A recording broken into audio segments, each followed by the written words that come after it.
वीतराग भय क्रोधाः।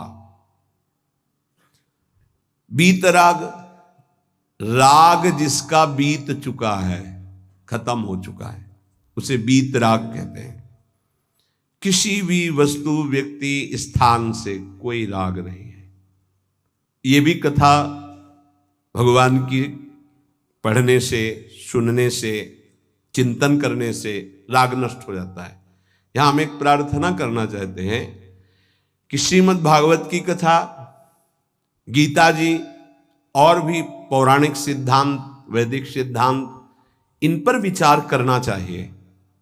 पढ़ना, सुनना और विचार करना, पर नवनिवृत्त निकुंज की रसमयी लीलाओं पर विचार करने का अधिकार तब तक नहीं है जब तक हमारा पुरुष भाव या स्त्री भाव शिथिल ना हो जाए।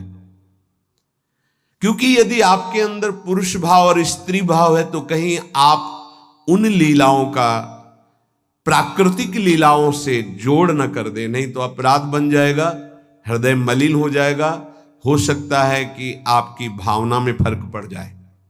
बहुत ध्यान से सुनना। आप पद गाइए, खूब उन्मत्तता प्रेम की बढ़ा देगा, आप देख लेना।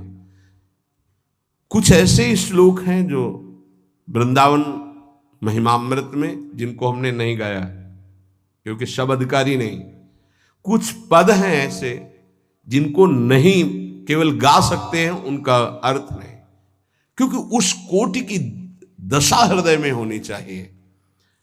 तो गीता जी और भागवत जी, इनका तो विचार करें, चिंतन करें, निकुंज रस में सिद्धांत का चिंतन करें और लीलाओं का केवल गायन करें।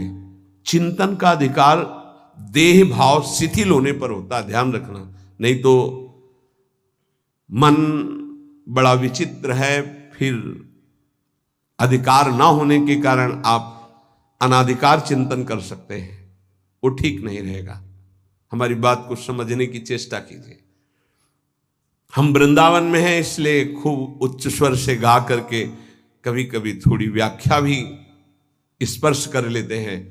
बकाया बाहर तो व्याख्या या सबका अधिकार नहीं होता है, स्थिति का। एक बार पूज्य राधा बाबा स्वामी श्री हितदास जी महाराज वृंदावन के अपने श्री राधा वल्लभ जी के अनन्य उपासक, तो राधा प्यारी तेरे नयन सलोल, ये पद गाया तो बाबा रोक दिए गीता वाटिका में और कहा ये सब अधिकारी नहीं इसके सुनने के।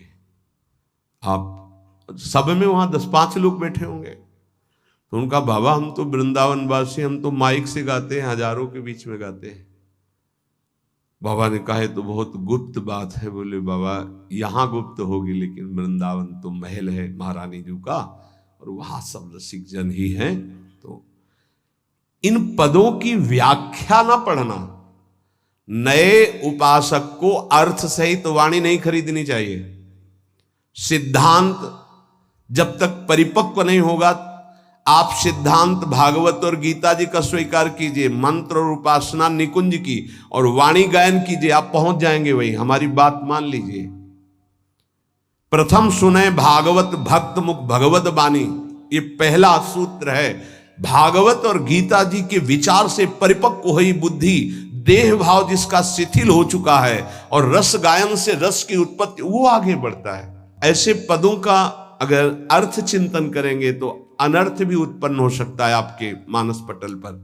इसलिए प्रार्थना है नए साधक को अर्थ की तरफ ध्यान नहीं देना चाहिए, उसकी सामर्थ्य नहीं। पद गाओ, श्लोक गाओ, वही आपको स्थिति प्रदान कर देंगे। वीत राग, बहुत सुंदर बात है। लीला का निर्विकार स्वरूप अनुभव देखो। अगर गोपी प्रेम में तनिक भी कोई ऐसी बात होती तो परमहंस श्री सुखदेव जी, जो लौटकर अपने पिता का मुख नहीं देखा, जब पुकार रहे थे, माता को तो देखा ही नहीं, वो भला ऐसे विलास को कभी गा सकते थे? विचार कर। बृहस्पति शिष्य उद्धव बंदे नंद ब्रज स्त्रीराम पादरेणु भीक्षण सा, अंतिम समय स्तव का गायन करते भीष्म जी, उस समय गोपी जनों का चिंतन करते हैं। भगवान की उस लीला विलास का। क्या है ये गोपी प्रेम?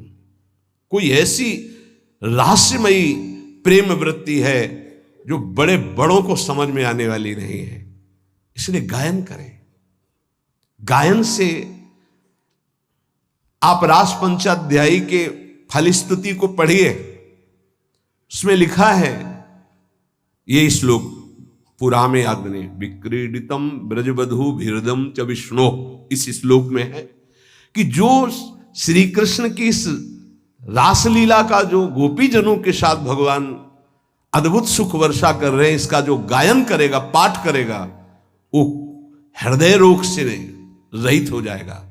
ये हृदय रोग को निर्मूल करने वाली लीला, अर्थात काम का सर्वनाश करके प्रेम प्रकाशित करने वाली।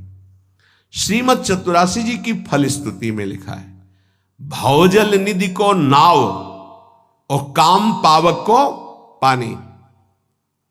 काम रूपी अग्नि को शांत करने के लिए लीला जल है। चतुरासी जी का गायन निष्काम करके प्रेम प्रकट करता है।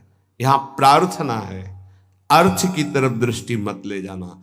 अगर अर्थ कभी आप पढ़ भी ले तो उसको चिंतन में मत आओ, उसको छोड़ दो। जब तक आपकी भाव दशा ठीक नहीं है, अभी आपके अंदर काम आता है, आपके अंदर नाना प्रकार की वासनाएं हैं, आप नहीं समझ पाएंगे। आप उसे प्राकृतिक भाव से अगर देखेंगे तो बात ठीक नहीं, क्योंकि प्रिया प्रीतम सच्चिदानंद में आपकी बुद्धि प्राकृतिक भाव सच्चिदानंद पर आरोपित करना, फिर वो बिगड़ जाएगा।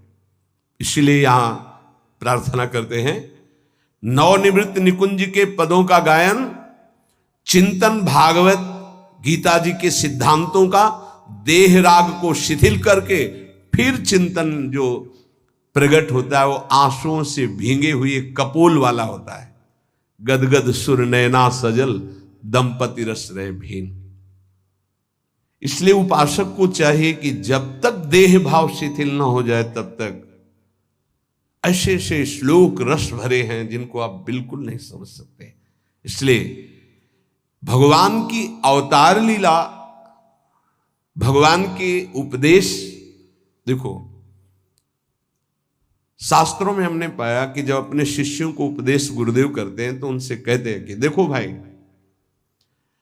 मेरे उपदेश से जो मेरा आचरण न मिलता उसे कभी स्वीकार मत करना।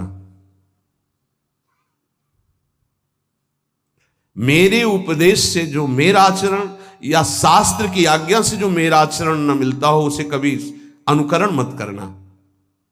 क्यों? क्योंकि तुम्हारी स्थिति नहीं है, तुम अनुकरण करोगे परास्त हो जाओगे।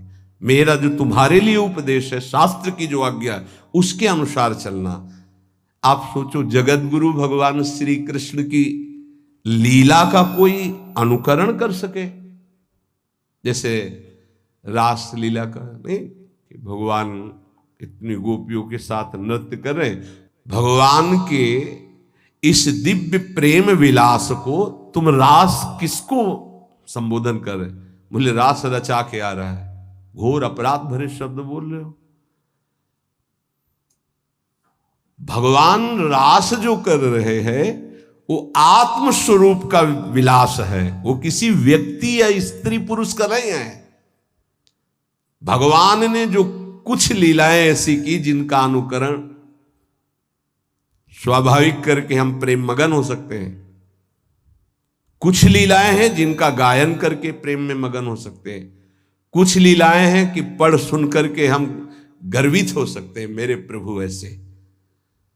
तो रास लीला के पहले भगवान की जैसे लीला एक आती है गोवर्धन लीला, फिर रास लीला। चलो रास लीला तुम करने के अनुकरण करने की बात करते, चलो गोवर्धन लीला करो। नहीं, भगवान जो लीला करते हैं उनका अनुकरण करो, गोवर्धन लीला करो। अब भी 21 किलोमीटर के महाराज हैं गिरिराज जी। श्री कृष्ण चंद्रजू जो लीला कर रहे हैं वो गायन करनी है, अनुकरण करने की सामर्थ्य किसमें है? किसमें है? भगवान शंकर ने हलाहल जहर निकला समुद्र मंथन से, यहां रोक लिया। तुम एक कुल्ला पानी रोक के दिखाओ, पानी, और हलाहल जहर रोक लिया। तो सामर्थ्यवान महापुरुषों का आचरण वही अनुकरणीय है जो शास्त्र सम्मत है, जिनका वो आदेश कर रहे हैं कि आप ऐसा कीजिए। हर बात अनुकरणीय नहीं है, क्योंकि वो किस दशा में किस स्थिति में है। इसीलिए यहां भगवान कह रहे मेरे जन्म कर्म की दिव्यता को कौन जानेगा, और जो जानेगा उसका पुनर्जन्म नहीं होगा। तो बोले वीत राग, जिसका राग नष्ट हो चुका है, मेरी प्रिया जो, मेरे लाल जो। देखो, प्रगट में देखने वाले की दृष्टि में और वर्तमान की स्थिति में बड़ा अंतर हो सकता है। ऐसा नहीं है कि आप जो दृश्य देख रहे हो वो दृश्य वैसा ही हो, आपकी देखने की क्या शैली है। एक बार यही बात अकबर से जब कहा बीरबल ने कि देखी हुई बात गलत हो सकती है, अपना चिंतन जैसा होता है वैसे ही दृश्य दिखाई देता है, उसको भी समझना चाहिए, ना कि जो हमें दिखाई दे रहा है वही सत्य है। ऐसा कैसे हो सकता है? जब हम देख रहे हैं तो सत्य क्यों नहीं हो? तो उनका कभी ऐसा आपके सामने प्रश्न आवे तो बताना, फिर हम आपको उत्तर देंगे। एक दिन जो बादशाह की सैया लगाता था, उसके मन में आया कि जीवन व्यतीत होता जा रहा है फूलों की सैया लगाते बादशाह के लिए, तकिया आ रहा है। 5 मिनट लेट के देखते हैं, बादशाह थोड़ी आ जाएगा इस समय। लेटा तो सोचा इनका जो चद्दर है इतना सुगंधित और मुलायम, जरा डाल के डाला और आंख मूंद के 5 मिनट आनंद लेते, सो गया। अब भैया कहां चारपाई में सोने वाला, कहां बादशाह की सैया में। और दरबार में उनको विलंब था, तो जो उनकी पत्नी थी वो वहां गई। आज महाराज बिना कुछ खाए पिए बात किए, हमें लगता कोई सीरियस मैटर रहा होगा, थकित होकर के सो गए, पार्श्व में वो सो गए। अब बादशाह आया तो देखा मेरी सैया में कोई पुरुष और हमारी पत्नी, तलवार खींची तो कहा, उसने कहा था बीरबल ने कि दृश्य झूठा हो सकता है। उसको बुला के कहते हैं एक दृश्य कहां से झूठा हो सकता है, मैं सत्य देख रहा हूं। बुलाया और कहा कि तुम कहते थे दृश्य झूठा हो सकता है, देखने वाले की क्षमता के अनुसार दृश्य दिखाई दे। मैं देख रहा हूं मेरी पत्नी किसी गैर पुरुष के साथ पड़ी हुई, ये झूठा है? बोले महाराज झूठा भी हो सकता है। झूठा ही है मैं ऐसा नहीं कहता, लेकिन झूठा भी हो सकता है। अब कौन पुरुष है अब हमें तो पता नहीं, लेकिन आप 2 मिनट खंभे की आड़ में रुकिए। रानी को ऐसे, जी बोले आप किसके साथ सो रहे? बोले महाराज के साथ। बात नहीं की? बोले नहीं, थके थे, सो रहे थे इसलिए जगह नहीं, पार्श्व में सो गए। ठीक है आप जाइए, हम महाराज को जगा के ला रहे हैं क्योंकि भोजन नहीं पाया, इनको पवाना है। हाँ ठीक है। पर्दा हटाया तो वो फूल बिछा ले। वो तो घबरा रहा था एकदम, तो उनका मालिक जान बचा लो, मुझे ऐसा ऐसा आया इसलिए। नहीं तो किसके साथ? बोले हमारे साथ तो कोई नहीं था। बादशाह पर्दे के आड़ में सुन रहे, बोले चुपचाप भाग जा, अगर बादशाह जान गए तो मार भगा दे। बोले सरकार देखा दोनों निर्दोष थे, यदि आप मारते तो दोनों की हत्या आप कर सकते थे, लेकिन दोनों निर्दोष थे। हमारी दृष्टि प्राकृतिक दृश्यों का फाइनल नहीं कर सकती, फिर सच्चिदानंद का कैसे? तो हमें अपनी दृष्टि सुधारने, वीत राग, जिनका राग बीत गया है, अर्थात परम वैराग्यवान, भगवत लीला का रसास्वादन, इसलिए परम वैराग्यवान परमहंस शिरोमणि सुखदेव जी को श्रीमद् भागवत कथन का अधिकारी श्री भगवान व्यास देव जी ने जान करके भागवत दी।